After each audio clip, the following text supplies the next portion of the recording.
सानियन दिल तुरले में नफरत के बात से धक्के बुरले। सुनो भोजपुरी के नंबर 1 कॉमेडियन कृष्णा जी का एक गाना है जो कि आज से 13-14 दिन पहले का ये गाना है और भोजपुरी में धमाल मचा दिया, मतलब चर्चा का विषय बना हुआ है। इस गाने को सुनने के बाद लग रहा है कि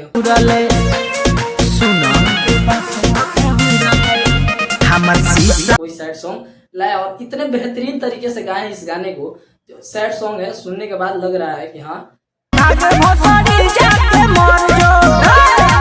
देखिए इस गाने पे ज्यादा ध्यान देने की जरूरत नहीं है क्योंकि ये गाना मस्ती के पर्पस से बनाया गया सॉन्ग है। मतलब सुनने के बाद युवा लोग हैं वो सुनने के बाद बोल रहे हैं कि हाँ गाना लाया है। बहुत लोग रंगदारी से चमकते हैं, पूरी में रंगदारी से चमकते हैं, लेकिन ये कुछ इस तरीके से गाए हैं सुनने के बाद लग रहा है कि भोजपुरी का कोई कलाकार इस गाना को गाया है।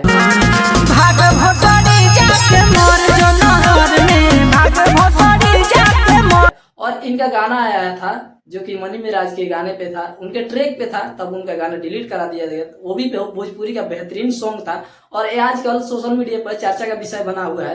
कृष्णा जी इंस्टाग्राम पे ट्रेंड भी कर रहा है ये गाना, जो कि आप यहाँ पे देख सकते हैं कि भोजपुरी के हैं कि इसका व्यूज लगभग 24 लाख के पार है व्यूज। और मस्त गाना बनाया। आप लोग ज्यादा इस गाने को माइंड ना कीजिए और ज्यादा से ज्यादा सुनिए और प्यार दुलार दीजिए हमारे बड़े भैया कृष्णा जी के लिए। बेहतरीन तरीके से गाए हैं हमारे बड़े भैया कृष्णा जी।